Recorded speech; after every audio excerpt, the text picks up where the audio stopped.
and Veronique for doing the Tenzo, the cooking. I hope, or I'm sure you enjoyed it just as much as I did. And well, everybody who was here during the last 2 days, congratulations to surviving. I don't know if I said that 2 years ago. I say that from time to time in Antaiji. Like during session, it sometimes happens that you feel like this is killing me. I'm dying here on the cushion. And if that happens, you don't have to worry, because if you die, I can bury you after the session behind. But I didn't say it this time because probably Kees, who is the owner of this hotel, he would make a funny face if there's a dozen or so dead bodies in the garden now. But actually, without joking, I never heard of anybody who actually died during the Zen. There's the stories of old Chinese monks who, when they fell, they die of old age. During their last hours, they sit in the Zen and then they die.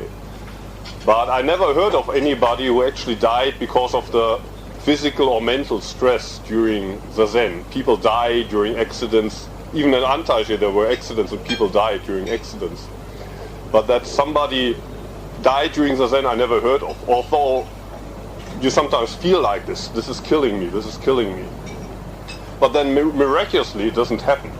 Actually, from my experience, in the moment where you say, okay, if I die here on the cushion, then it becomes very easy, because you realize I don't even have to fight and I'm still living here. I'm still living on the cushion. I don't have to fight. I don't have to make this big effort, but if I just let go and say, okay, if this takes my life, then let it take my life. And then miraculously you realize, oh, I'm still alive and it comes from somewhere else.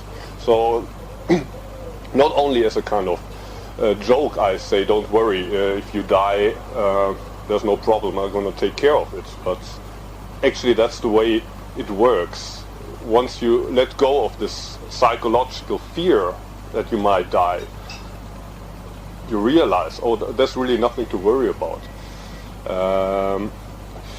Today I want to use the opportunity to talk about a text by Dogen Zenji. It's called Tenzokyokun, Instructions for the Cook. And it explains about the importance of cooking. The text starts like this. I just downloaded it from the internet, so it's available on the internet for those of you who don't know. Also in English you can buy it as a book. One thing, I think the title used to be Refining Your Life, from the Zen Kitchen to Enlightenment, and I don't know if the title changed. That's the text itself and the commentary by Uchiyama Roshi, so that I can also recommend. But then there's the Soto Zen text project by Stanford University, and that's the text. So if you print it out, it's 13 pages. It's not too long. It's too long to read it all today, but I will focus on the most important passages. The text starts like this. Buddhist monasteries have, in principle, 6 stewards. All are disciples of Buddha and all carry out the work of Buddha. These 6 stewards, I can't get them all together now, but one is the director, Kanin, and then there's the Fusu, who's responsible of the finances. Then there's the Ino, who today in the monastery does all the chants during the ceremony, but he's also responsible to take care of the monks. Then there's the Shisui, that's the work leader. And then there's the Tenzo. And then there's another one, which I don't collect now, but there's 6 altogether. Basically, when people live together in a community, you need responsible persons, or like during a session like this, like we have Veronique as the Tenzo, and there's Esther as the kind of director and taking care of finances, and this time we didn't have Samu, but if you have Samu you have a Shisui, things like that. Among them is the officer known as the cook, or in Japanese the Tenzo, who is in charge of preparing meals for the assembly of monks. The rules of purity for Chan monasteries says, in order to offer nourishment to the monks of the community, there is a cook. In this sentence, the word offer is important. The cook is making an offering. The community of monks traditionally, it's called the Sangha. And the Sangha is one of the three tribal gems, the Buddha, the Dharma, and the Sangha. So for the cook, it doesn't just mean that as a job he's providing food to people, but he's making an offering to the tribal gems, to Buddha, Dharma, and Sangha, which is important to keep in mind. And Dogen continues, in general, the job of cook is an all-consuming pursuit of the way. So it takes one's whole energy. If one lacks the way-seeking mind, it will be nothing but a vain struggle and hardship without benefit in the end.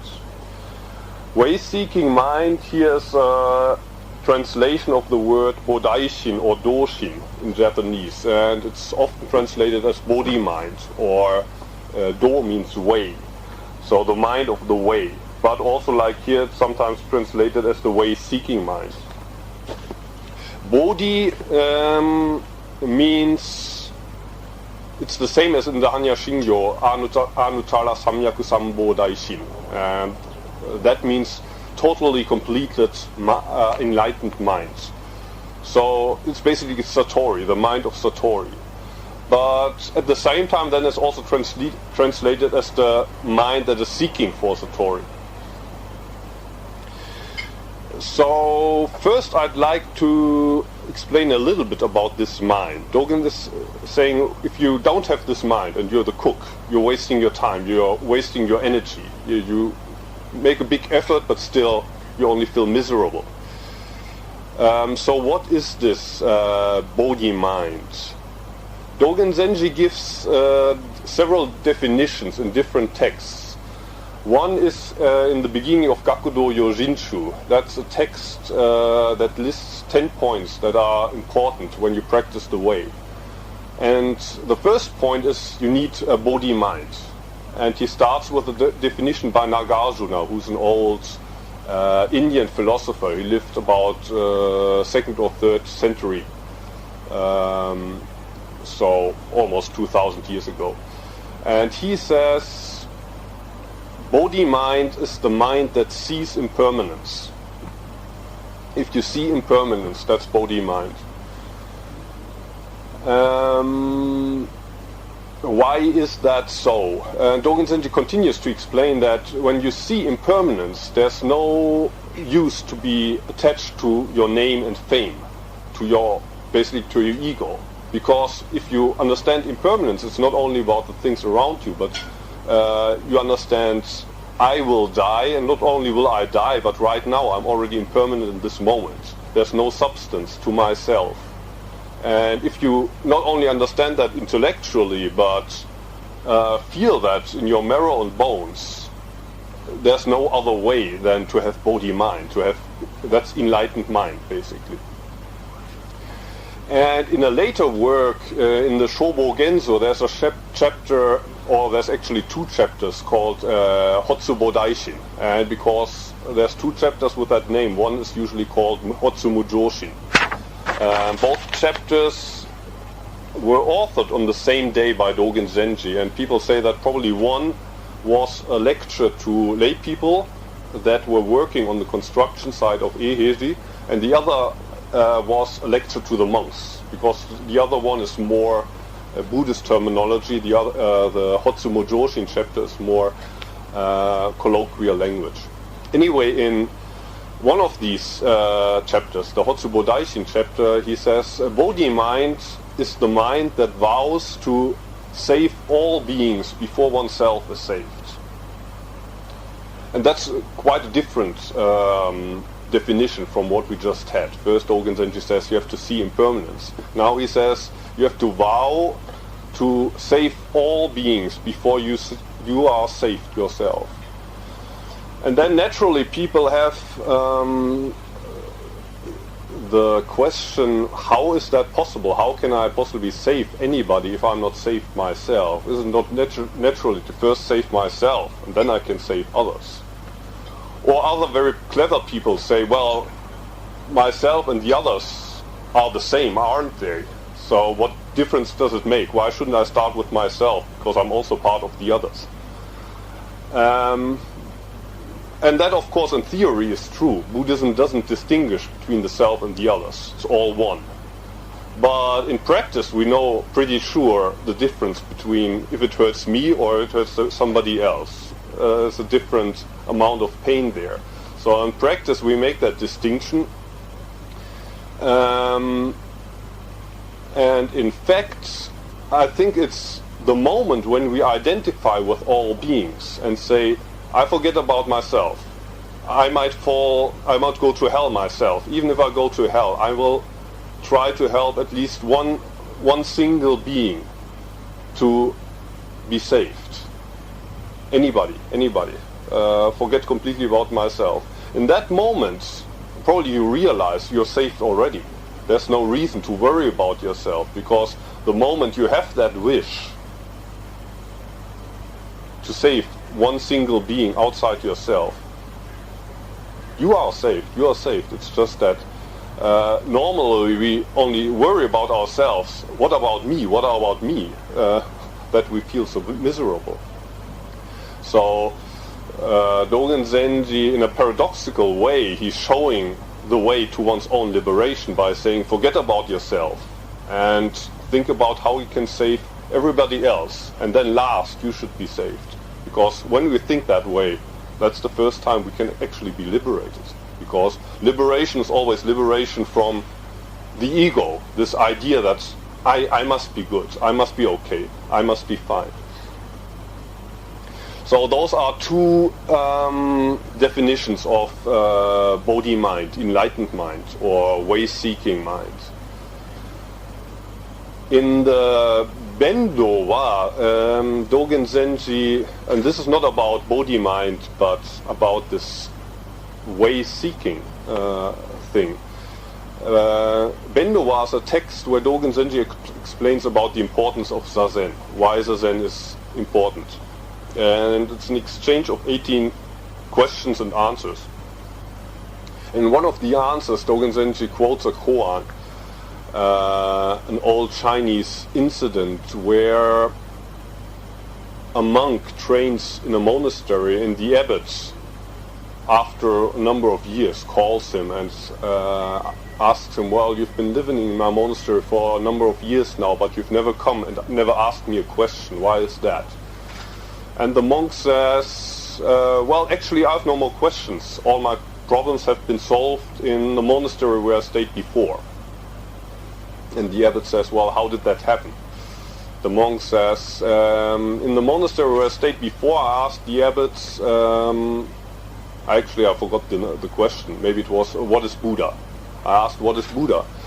And the abbot answered, the fire boy is seeking for fire.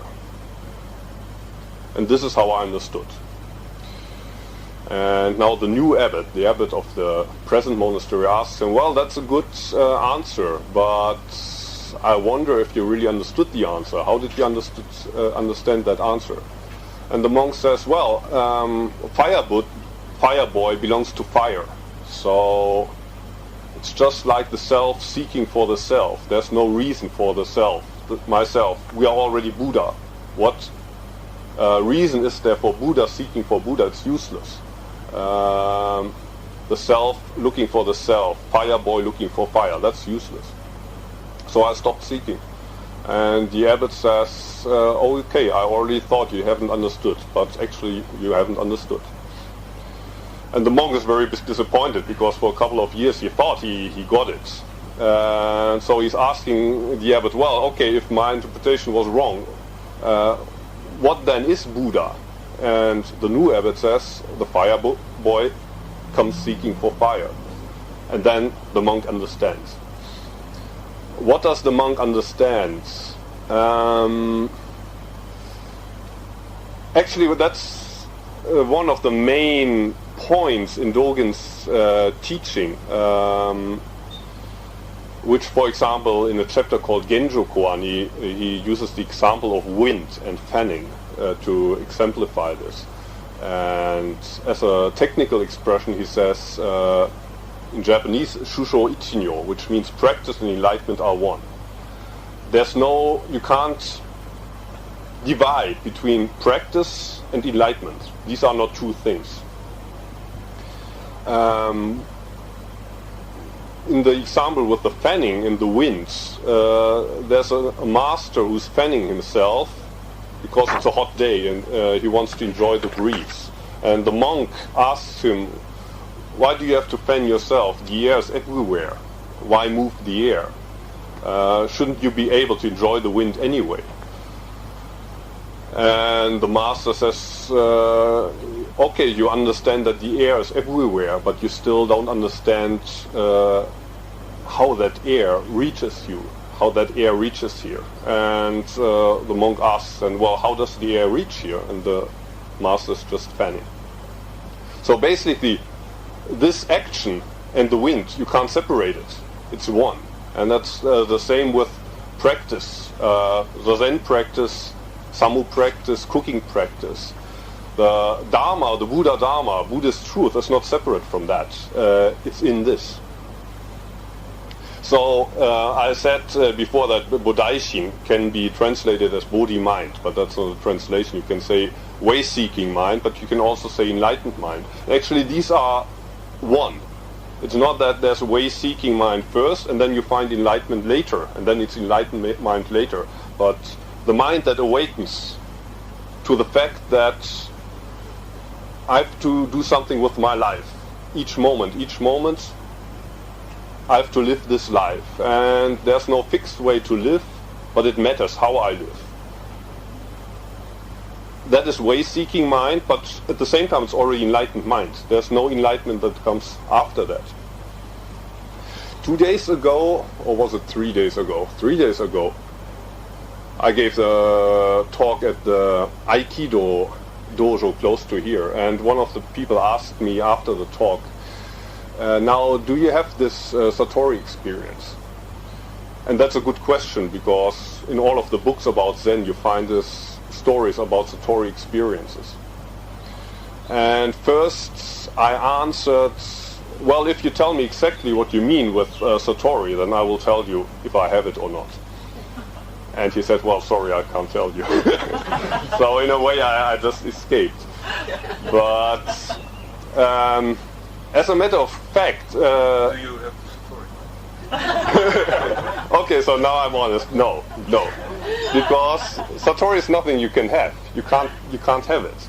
Satori is an attitude. It's a certain attitude, and in this text, Tenzokyokun, I don't think that Dogen Zenji actually uses the word Satori even once, but he's talking about the attitude. In Genjo Koan, that's the text where he's talking about this fanning in the winds. Dogen Zenji says, to carry yourself forwards and experience 10,000 things, that is delusion. The 10,000 things coming forward and experience themselves through yourself, that is enlightenment. So it's a change of direction when you approach the things. Usually we kind of tend to carry ourselves forward and grab at things. Like we want money, we want sex, we want a big house, a car, and finally we also want Satori. And that attitude is delusion. When we allow things to approach ourselves and to realize themselves through ourselves, that attitude is Satori, but you can't grasp it. So it would be a contradiction in itself to say, I have Satori, I have this experience. Of course, we all have certain kinds of experiences. What I just talked about, when you completely let go on the cushion and say, I'm going to die here, then you realize I'm still alive. It's wonderful I'm still alive. That's also some kind of experience. But to grasp it and say, oh, maybe it's a little Kensho, or maybe it's a small Satori, maybe it's a big Satori, that's useless. It's the attitude of, for example, what Dogen says about Bodhi mind. I don't count it all, but how can I save at least one living being? That is Satori. But that person doesn't think of himself, I have Satori, I have Satori. They completely let go and forget about it. That's when you say, oh, that guy maybe really has Satori. Usually it's the people around who maybe have the idea. It's not the person himself. Anyway, the cook also, he needs that attitude, a body-mind. And if you don't have the attitude, you still have to put in a lot of labor in the kitchen, but you will feel miserable and ask yourselves, why do I have to do all this labor while people are sitting there in the zendo and enjoying themselves doing the zen, and I have to work here alone.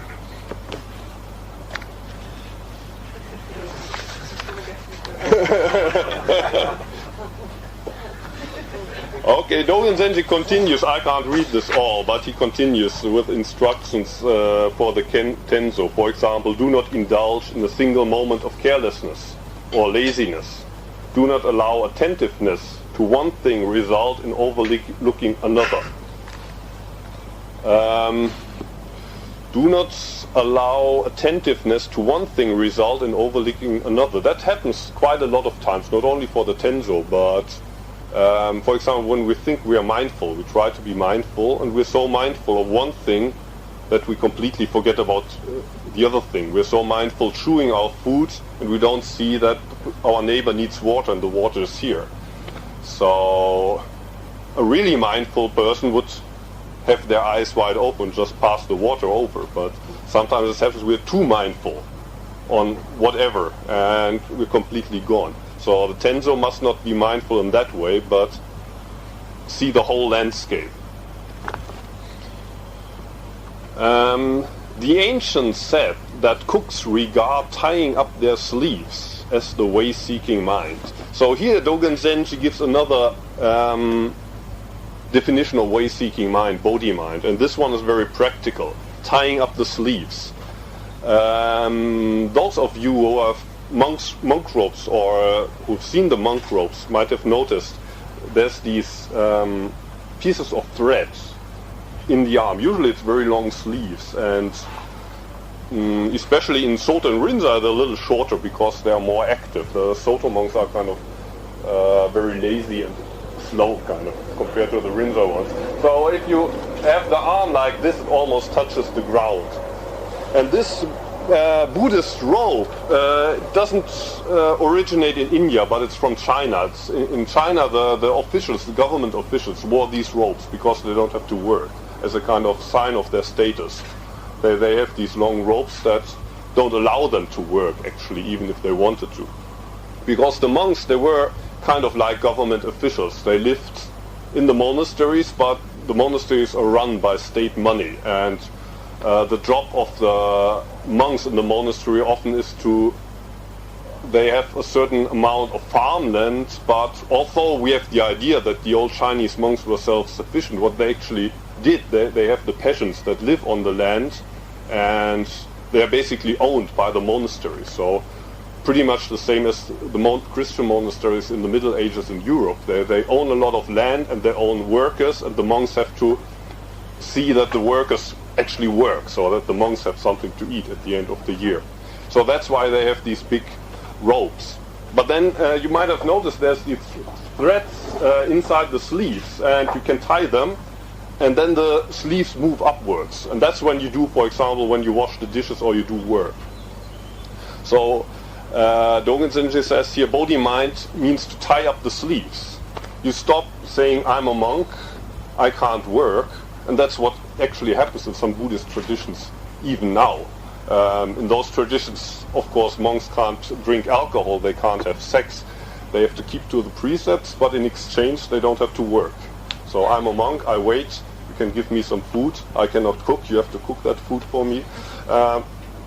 That's also one way of practice. But in Dogen's tradition, tying up the sleeves, that's bodhi mind. That's what the cook does. Do not argue with the store officers over the amount of ingredients you have received. So in the old days, the Tenzo received the materials for cooking from the store officer.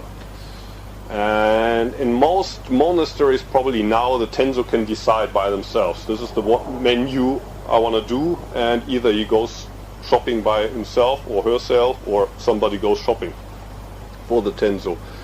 In Antaiji it's a little bit different because we're self-sufficient, and the Tenzo, before thinking about the menu, the Tenzo has to think about what he or she needs to use. What is there that I need to use? What can I do with that? So that's completely a change of perspective. Not what do I want to cook, what do I have over there, but rather what is there that I need to use? What can I do with that?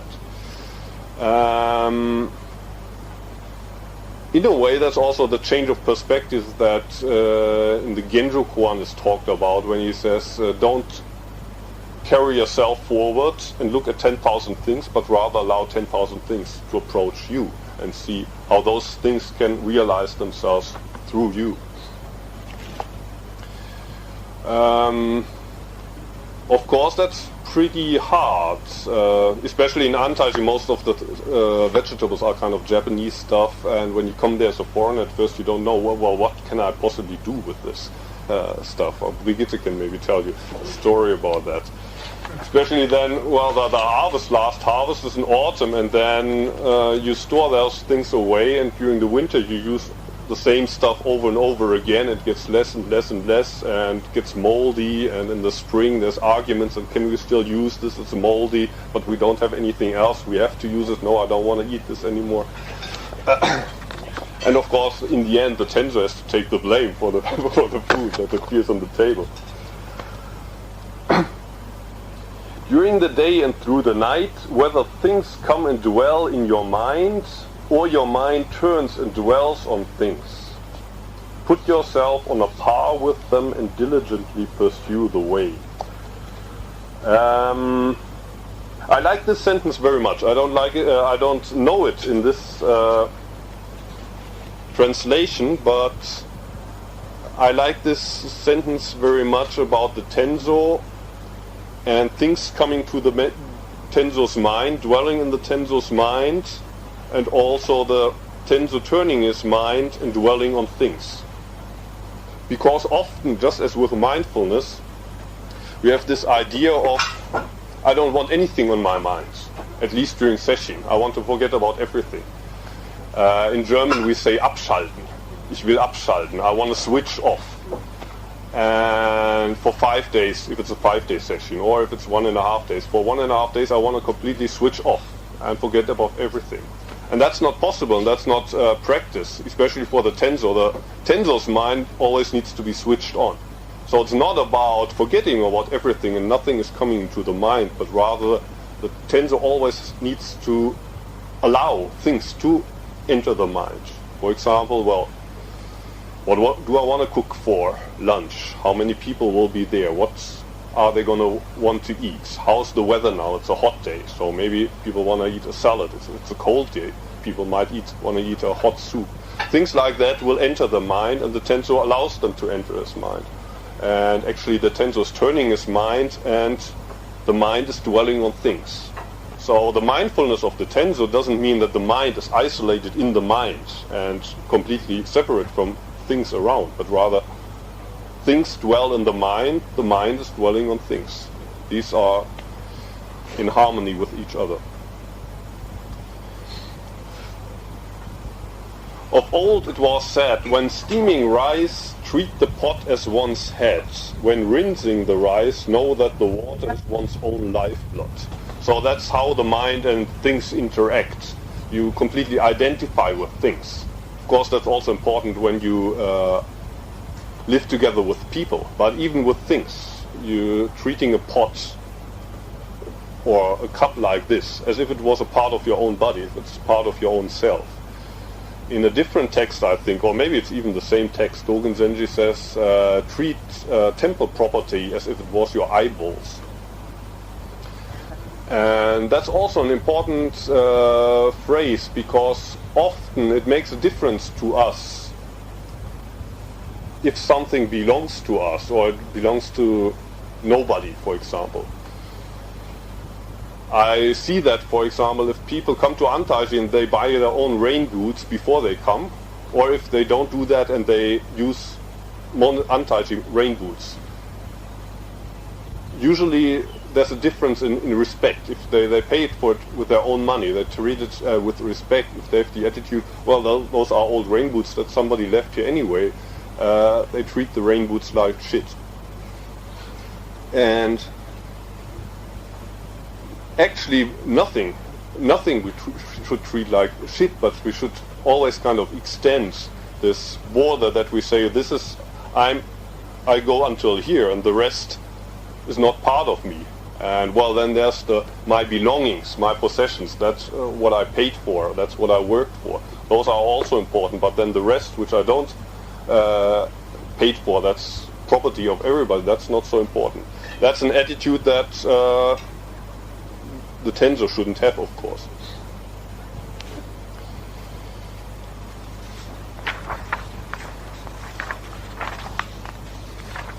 Then the most important part of the Tenzokyokun is when Dogen Zenji talks about his encounters with cooks in China. Most of you probably know about Dogen Zenji, maybe some don't, so let me explain a little bit. Dogen Zenji, Zenji just means Zen master, so Zen master Dogen lived from 1200 to 1253 in Japan. And he's the one who transmitted Zen from China to Japan. Buddhism already existed in Japan for 600 years at the time, so people knew about Buddhism. There were Buddhist monasteries, there were Buddhist priests at the time. Dogen Zenji ordained as a monk pretty early, as a teenager, when he was 12 or so. And he lived in one of the main monasteries until he was around 20 or so, maybe until he was 18. But he had doubts about Buddhism in Japan at his time. And the main reason for that was because in Japan at that time, just as in Japan today, and it is most all over the world with religious people, he saw a big contradiction between what people preached there and what they did in their daily lives. So people were talking about impermanence, but then it was all about, I have a golden robe and I live in a big monastery, and people enjoying their privileges, nobody actually practicing Buddha Dharma. And then there was especially one doubt that was strong in Dogen, which was, if we're all Buddhas, and that's what the Buddhists taught, we're already Buddha, we're already enlightened. If that's the case, how come that all the old Buddhas and patriarchs at one time during their life, they made up their mind to study the way and to practice? Why should that be necessary if we're already Buddha? And he asked the teachers in his time in Japan, and nobody could answer the question.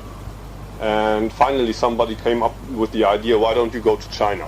And maybe somebody knows there.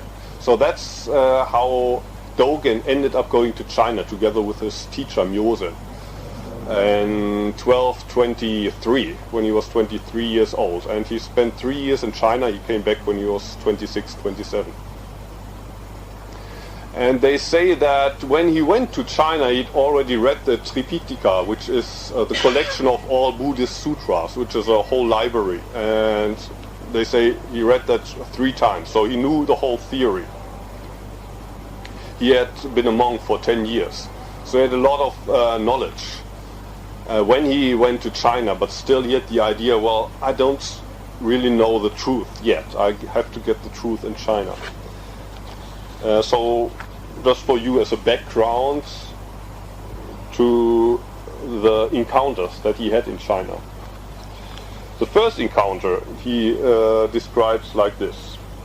In the 5th month of the 16th year of the Jiading era, which is 1223, so when he had just arrived, I was on the ship at Qingyuan. While I was talking with the Japanese captain, there was an old monk who arrived. He was about 60 years old. He came directly onto the ship and inquired of the Japanese passengers if he could buy Japanese mushrooms. I invited him to drink tea and asked where he was from. He was the cook of the monastery on Mount Ayuwang. He said, I come from Sichuan, but I left my home village 40 years ago. This year I'm 61 years old. In the past I have trained in quite a few different monasteries. In recent years I stayed for a while with Guyun. I was able to register at Yuwang Monastery, but for some time I felt out of place. At the end of the summer retreat last year, however, I was appointed cook of that monastery. Tomorrow is the 5th day, and on that day there's a special feast. But the entire menu does not yet include a single delicacy. I need to cook noodle soup, but still have no mushrooms, and thus have made a special trip here to try to buy mushrooms to offer to the monks of the 10 directions. I asked him, what time did you leave there? The cook replied, after the midday meal. I inquired, how long is the road from Yuwang to here? He said 34 or 35 li. Li is, I think, about a kilometer. I asked, when will you return to the monastery? He said, if I can buy the mushrooms now, I will set off right after that. I said, today I did not expect to meet you and have a conversation on this ship. It is most fortunate, is it not, to form this karmic bond? I will treat the cook Zen master, that means you, to a meal. The cook said it is impossible. If I do not oversee the preparations for tomorrow's meal offering, I will not turn out well. I said, are there not co-workers in the monastery who understand the meals? What will be deficient if only one officer, the cook, is not present? The cook said, I took up this position in my later years. It is this old man's pursuit of the way. How could I hand it over to others? Besides, when I came, I did not ask to stay away overnight. I again asked the cook, you are venerable in years. Why don't you sit in meditation to pursue the way or contemplate the words of the ancients? It is troublesome being cook. All you do is labor. What good is that? The cook laughed and said, my good man from a foreign country, you do not yet understand pursuit of the way and do not yet know about written words. When I heard him speak in this manner, I suddenly felt ashamed and taken aback. I asked him, what are written words? What is the practice of the way? The cook said, if you do not slip up and pass by the place you ask about, how could you not be a man? This answer of the cook, I think, is a little bit difficult to understand, especially in this translation. Dogen is asking, what are written words? What is the practice of the way? And the answer is, if you do not slip up and pass by the place you ask about, how could you not be a man?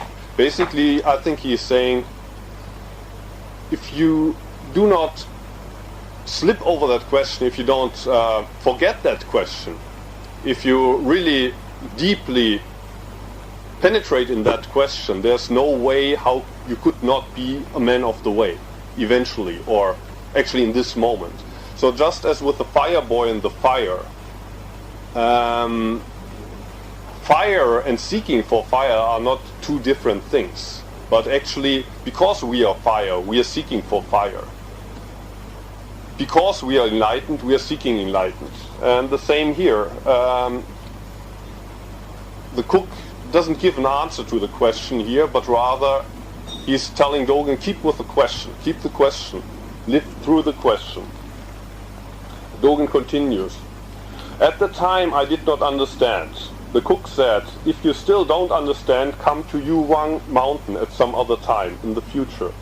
On that occasion we can discuss the principle of written words. Having spoken thus, the cook got up and said, it is late in the day and I am in a hurry, so I am going back now. So that's Dogen's first encounter with a Chinese monk, actually, on the ship, when he still actually he had to wait for a couple of weeks in the harbor because of some visa regulations. Already at the time it was complicated. And so he had the fortune that Chinese monk came on top of the ship. But he refused to discuss the Dharma with him. but he just wanted the mushrooms and told him I'm in a hurry to get back. In the 7th month of the same year, I registered at Yantong Monastery. While I was there, Yantong in Japanese is Tendai. That's where Dogen Zenji eventually met his teacher, Tendo Nyojo. Yantong is Tendo. While I was there, that cook came to meet me and said, "At the end of the summer retreat, I retired as cook and am now returning to my home village. I happened to hear disciples say that you were here. How could I not come to meet you?" I jumped for joy and was very grateful. In the ensuing conversation that I had with him, I brought up the karmic conditions of written words and pursuit of the way that we had discussed previously on the ship. The cook said, "The study of written words is to understand the purpose of written words. Exertion and pursuit of the way requires an affirmation of the purpose of pursuing the way." I asked him, "What are written words?" The cook answered, 1, 2, 3, 4, 5. I also asked, "What is pursuit of the way?" He said, "In the whole world it can never be hidden." As many of these Zen encounters and koans, that's kind of cryptic. What are written words? 1, 2, 3, 4, 5.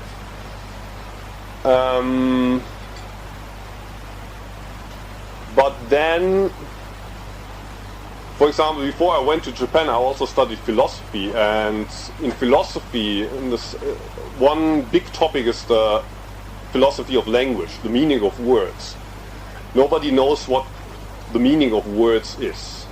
We have words, but how's the meaning of a word attached to it? And for example, numbers are especially difficult to define. How do you define the number 3? You can say, well, this is 3, but that's not 3, it's 3 fingers. Or if you say this is 2, it could also be a peace sign or a victory sign or whatever. If you make it for 1, you could also have lots of misunderstandings. You point a finger at somebody and he might understand whatever. So numbers are difficult to define. If you really want to define between philosophers what the meaning of 3 is, you can discuss for hours. But if you teach it to a child, it's very easy. 1, 2, 3. Through counting, you know what numbers are. So words, like numbers, gain their meaning in practice. 1, 2, 3, 4, 5. That's where numbers have their meaning. And apart from that, there's no meaning to a number. The same to all the words we use, like Satori, like Buddha, other words, tables, chairs. Those words only have a meaning in practice. Apart from practice, they have no meaning. So I understand this answer, 1, 2, 3, 4, 5, as basically seeing words, written words, have a meaning in your practice. You give meaning to words through practice. Apart from that, there's no meaning to words. And that's of course true also for texts like this. We study this, we read this, we discuss it, but we don't practice it in our life. There's no meaning to it. We give meaning to it, or we don't give meaning to it according to the attitude we have in our life. The same with the second answer. What is pursuit of the way? In the whole world it can't be hidden. Sometimes in the beginning of practice, I don't know, maybe not with everyone, but at least with myself, I thought there must be something hidden in this world. Truth must be hidden somewhere. And I don't know where it is, but it must be somewhere, and maybe through Zen I can get it. Or the person who asked 3 days ago about the Satori experience, this, please can you tell me something about your Satori experience? So there's this idea, I don't have this Satori experience. I don't know what it is, but somebody must have it. Maybe somebody can tell me something about it. There must be this hidden knowledge somewhere. And the Buddhas and patriarchs, they know about it. I don't know about it, but maybe if I practice long enough, I also get it. And people misunderstand that attitude as pursuit of the way. You're drinking a cup of coffee. That's pursuit of the way. And it's the attitude with which you do all these little things in daily life, which is either practice or maybe it's not practice. But apart from that, it's nowhere. It's nowhere. So that's the two things that Dogen Zenji learned from the first cook he met.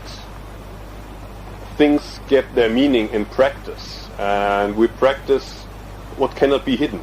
Our daily life, 24/7, 24 hours a day, 7 days a week. It can never be hidden. It's always here. The fact that we are alive. And we're cooking in the kitchen, we're eating at the table, we're taking a shit in the toilet. All of that is practice.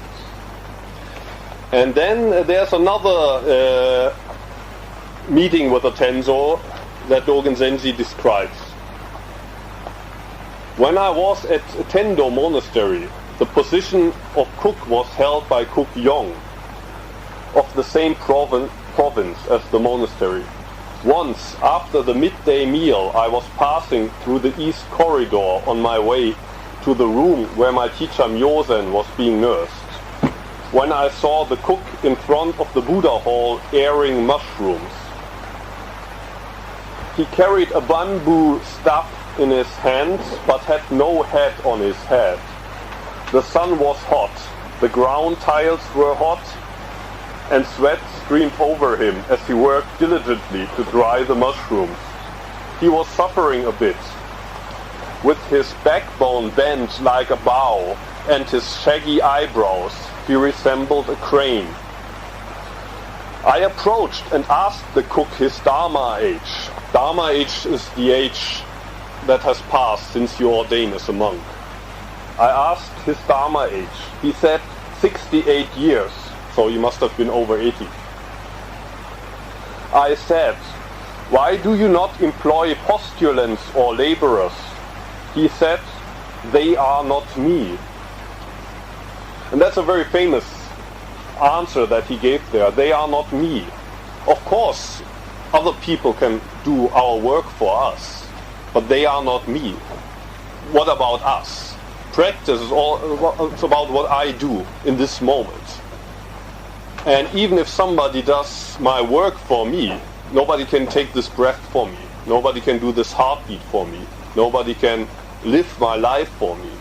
And if we realize this, then also we realize that there's this job that we are doing right now, nobody can do it for us. We are the ones that needs to be doing that job. So his answer, they are not me. Dogen Zenji again, he doesn't understand. He asks, "Venerable Sir, your attitude is indeed proper, but the sun is so hot. Why are you doing this now?" The cook said, "What time should I wait for?" So first he's saying, what person, if not this person, should do it? I'm this person. I cannot be somebody else. And now he's referring to time. What time, if not now? I have only now. What time should I wait for? And Dogen says, "I took my leave, but as I walked along the corridor, I began to realize how important an opportunity this position affords." So Dogen Zenji came all the way from Japan by ship to China, and at the time it was both an expensive trip, because Japan had no money, of course. China was the center of the world, and also dangerous trip. Many people died because ships were sinking.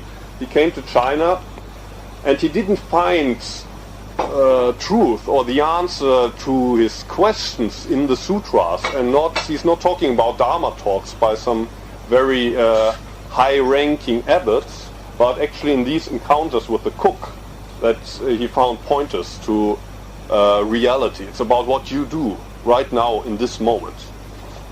It's about your practice.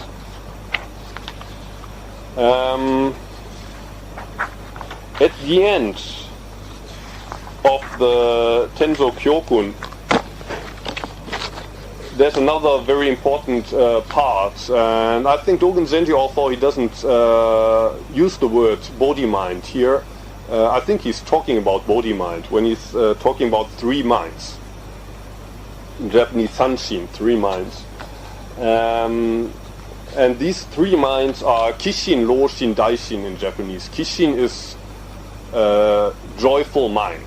Ki is joy, so the mind of joy. Ro means literally old mind. And Dai means big or great, or sometimes people say magnanimous, big minds. Joyful minds, old mind, big mind. And he explains what these three minds are. Those are the minds basically that the Tenzo needs. And if you have these three minds, you can be the Tenzo, not only in the kitchen. The fact is, I'm not only talking about the kitchen job here, the job that Veronique did during the session, of course also, but when it comes to our lives, we are all the Tenzo. We are the cook of our own lives. So all of us, we are in the position of a cook. Sometimes maybe in the kitchen, but even outside the kitchen. In our family, at work, in our life in general, we are the ones that have to cook our lives and take responsibility for this life and see how we can cook this life so it's also delicious not only for ourselves but also others.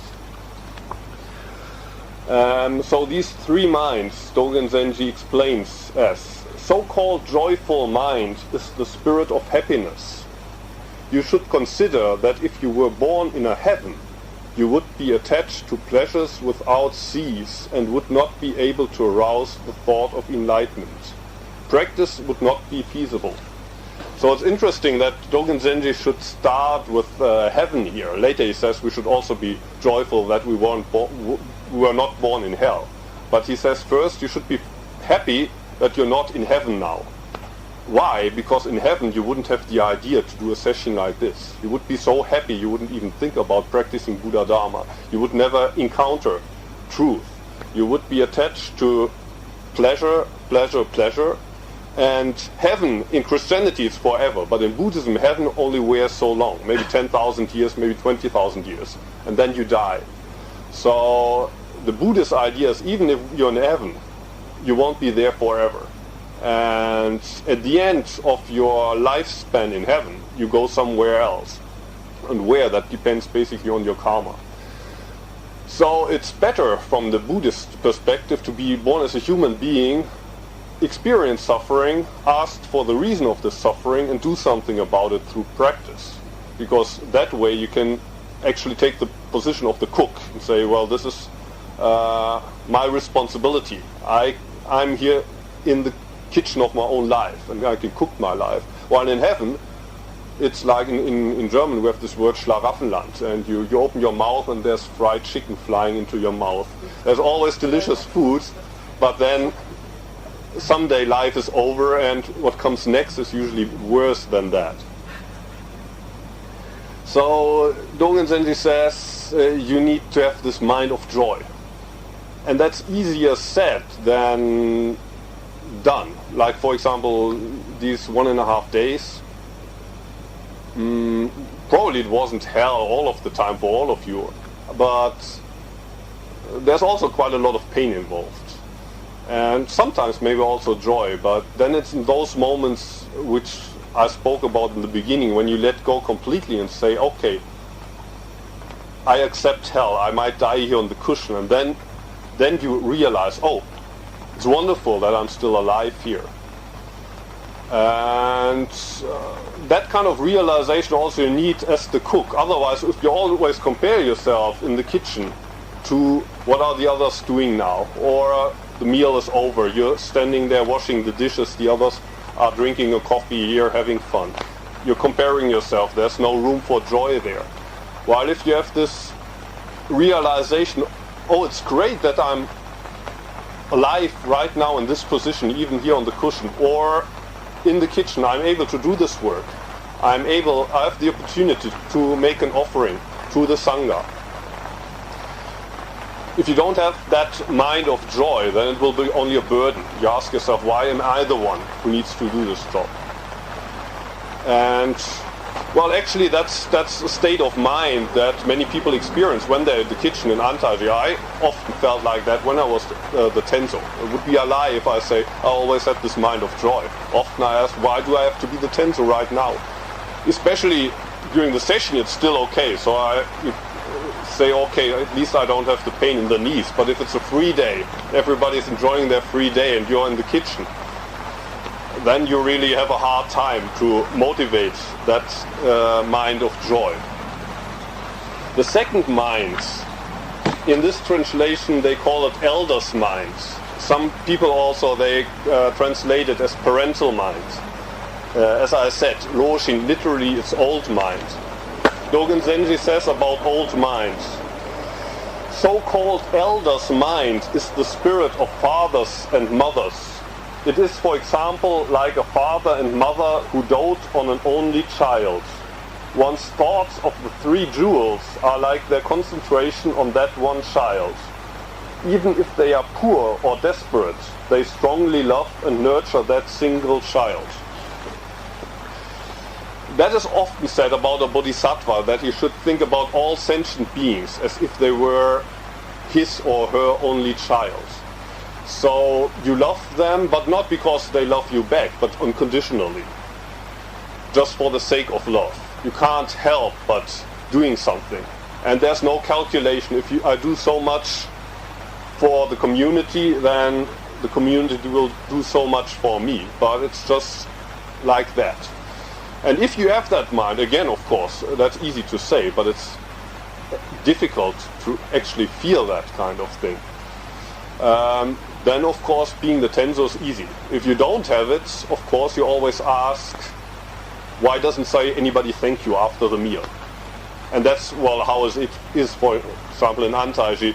You get up early in the morning and it's cold in the kitchen, you have to start the fire. It's all made with wood, so you don't have gas, you don't have electricity at the stove. You start the fire, you cook there for 2 hours, 3 hours. The others do zazen at that time. You put the meal on the table, then it's usually, we eat pretty fast. They eat it in 10 minutes. And then there's wash up, and there's already next step, cleaning of the building. Nobody says thank you, anything. Later there's a break, and people might come to you and say, well, we don't have hot water for the coffee, where's the hot water? People always complain about what you do. There's nobody who says, thank you very much for being the Tenzo. So without this mind, like a mother that's caring for a crying baby, you naturally ask yourself, well, what can you do for me? Why don't you appreciate me more? And I think that's how we all feel sometimes, in the family, at work, all the time. Now, why am I not more appreciated? Why don't people respect me more? Why does nobody say thank you? And Tenzo is one example where you have to invest much more labor and energy than you get back, or at least you don't realize what you get back. So for that you need the old mind, elder's mind, the grandmotherly mind. And Dogen Zenji also says about this point, the great teacher Shakyamuni, that's the historical Buddha, moreover apportioned 20 years of his lifespan as a Buddha to assist us in his age of the end of the Dharma. To assist us in this age of the end of the Dharma. What Dogen Zenji is referring to here is the historical Buddha died when he was 80. But people say that a Buddha can live until the age of 100. So why did he die when he was 80?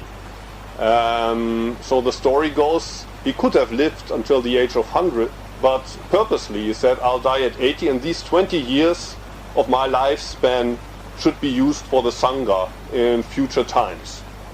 So people say that when I'm going begging in Japan, in Osaka, people give me money without knowing me, without knowing what kind of life I lead. Still they give me money. And people say, well, that's because of this 20 years that Shakyamuni offered. That's the kind of virtue. Even now people give money to monks, people feed monks because of this 20 years. Dogen Zenji says that Shakyamuni gives 20 years of his lifespan. What was his intention? It was simply that he valued the spirit of fathers and mothers. A Tathagata, that means a Buddha, A Buddha is utterly incapable of seeking any reward or seeking any riches. So when Buddha gave 20 years of his lifetime, he didn't do it because of any calculation. He didn't want anything back. He just gave it. And with the same attitude, of course, the Tenzo and all of us needs to give. When we cook, we don't ask, what do I get back for that? Again, of course, that's hard. And yeah, in the winter, Brigitte probably remembers this discussion about, we have these about 100 kilos of mochi. Mochi is a form of rice cake in Japan. And when you eat it the first time, it's kind of interesting thing. It's a hard block of, how do you call it? You kind of stamp this rice, and first it's soft, but then when it's dry, it's one hard mass of rice, and you have to fry it so you can eat it. And you can eat it like that. You can eat it in a soup when it's soft. And 100 kilo, that's quite a lot of rice cake. So we receive that after New Year's, and we eat it all through March or so. And at some time molds start to grow on this. And so at a certain point of people ask, well, do we still have to eat it? And people stop eating it. And so when this happened again this winter, what I said is, well, even if it's bad for your health, I mean, think about the Buddha. He offered 20 years of his lifespan. So how can you possibly deny this donation? Well, of course, there are limits here, but it also depends on kind of the depth of the mold. But I've been eating the moldy mochi for 20 years now, and I'm still somehow I managed to. Anyway, last point also in my talk today, and the last point in the Tenzokyokun is big mind or great mind, magnanimous mind. Dogen Zenji says about this mind, so-called great mind is in its spirit like a great mountain or a great sea. It has no partiality and no factionalism. So the example he gives is a great sea, the ocean. What makes the ocean so huge? Basically it's that the ocean doesn't choose between, for example, the rivers that it wants to accept and some rivers that doesn't accept. The North Sea and the Atlantic Ocean don't say, well, we don't want any water from the River Rhine because it's so dirty. They take all of the rivers, and that makes what makes the ocean big. And of course, also the ocean allows again the atmosphere to absorb the water, and that builds clouds, and that allows the water to go through the whole cycle. That falls down as rain again on the continents, becomes rivers, and again it flows into the ocean. So that's basically what big mind means, and that's the mind we need. And unfortunately, most of the time we choose between this river, okay, that's nice water, I like this river, but that river, no thank you. That's how we live our lives when dealing with people, when dealing with work, for example.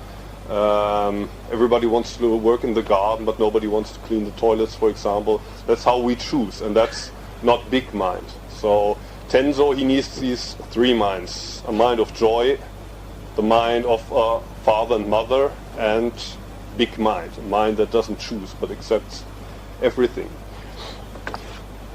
And so this time, again, we were fortunate enough to have Veronique as a good example for Tenzo mind. But as I said, it's not only about the person who cooks during session, but about what we do from today on in our lives. We are the Tenzo in our lives, and we need these three minds. And they are together as one. They are called Bodhi mind, way-seeking mind, or enlightened mind even. We don't realize that this mind is enlightened mind, fortunately. If we think I'm enlightened, then it's not enlightened mind anymore. Way-seeking mind. We need this kind of mind. Okay, I'd like to stop my talk here, but if you have any questions, any opinions, anything you want to discuss, please feel welcome to do so.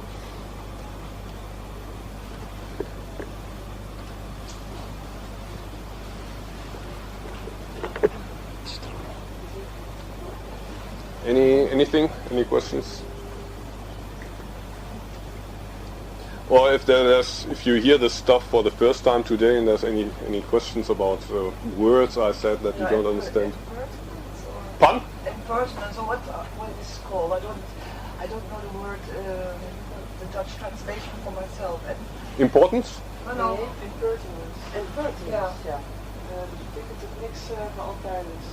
Maar is het oneind? Is het gewoon onkundigheid? Oké. Oh, ja. Dat ken ik niet. Impermanence, yes. Yeah. I didn't know that word. Okay. Yeah, Vergänglichkeit, yeah. Yeah. Yeah, so that's one of the basic teachings of Buddhism. Everything is impermanent. And not, of course, not things only outside, but including myself. What I call myself is made up of factors like the six senses. Well, in Buddhism we say six, basically the five plus thoughts coming up. But all of this also, it's just put together and it's changing. Everything is changing, these factors are changing, and none of this can be separated and grasped. And another thing is there's no substance. So Buddhism says nothing is permanent, there's no substance. It's basically related. If there would be any substance, then that would be permanent, but there's no substance. So this table has no substance, I have no substance. Those are the basically these are the two pillars of Buddhism. Then what is most famous, maybe the West, when people talk about Buddhism, is everything is suffering. And that also follows from these two things. If we as human beings have the attitude, but I should have a substance, and things should be permanent, my body should be permanent, my car shouldn't break down, my house shouldn't have a leak in the roof. With this attitude, of course, we suffer, because that's not the way things work. We get older, we get sick, the car breaks down, it's raining through the roof. So that's why the Buddha said everything is suffering. It's not really suffering if you stop that attitude. It's just things don't come the way you would like them to come. And then actually, which is maybe less known, there's also a fourth truth. These three: everything is suffering, everything is impermanent, there's no substance, and then basically the stillness of nirvana. Everything is nirvana. That's also Buddhist truth, and that's when we basically let go of this idea things should be in the way I would like them to be. If I let go of that and accept reality as it is, then reality itself becomes nirvana. There's no reality here and nirvana over there, but reality, if I accept it as it is, that's nirvana. So those are basically the fundamentals of Buddhism, and impermanence or Vergänglichkeit is one of them.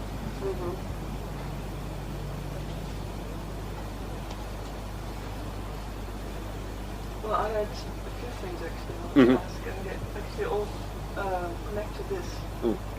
First of all, I wanted to ask you if you wanted to say something about illusions and about the emptiness, but that's actually already covered pretty much by what you just said. And I have another question, and you talk now about the three jewels, Sangha. We talked about the fourfold truth, but what I never hear in Zazen is the eightfold way of Buddha. And I wonder why that is. Yeah, why is it? I mean, the Four Noble Truths in Japan and China, there's not much talking about them. In all of the Mahayana sutras, they're almost never covered, while in the old Agama sutras, always Four Noble Truths, Four Noble Truths. And at some point in Mahayana Buddhism, obviously, they thought there's some more important things like that. Maybe also between this, because of this kind of dualistic distinction, there's suffering, there's attachment of suffering, but I can get rid of that attachment, and then there's nirvana over there. And the Eightfold Path is just like a ladder that I climb to get to nirvana. But then what you find in Mahayana and also in Dogen is in Japanese it's Hachidai Ningaku, the 8 awarenesses of great persons, the last chapter of the Shobogenzo. And basically the whole chapter is a quote from a Mahayana sutra, and it's pretty close to the Eightfold Path. There's some differences. I don't know if I can remember either the Eightfold Path or these 8 awarenesses. But these 8 awarenesses of great people, Hachidai Ningaku, are Shoyoku Chisoku. Shoyoku means small desire. Chisoku means to understand it's enough. So it doesn't say no desire at all, but you just desire what you need, like oxygen for breathing, water for drinking, you need some food, you need some place to sleep. And usually when you realize that's what I need, you also realize I can get that. So you realize you have enough. But usually we want more. We want more. Even if we have 1 million, we want more than 1 million. So we never have enough. So our reality most of the time, and that's kind of illusion, the illusion you're asking for. I want more, I don't have enough. And even if I have more, I still don't have enough. These are the first 2, Shoyoku, Chisoku.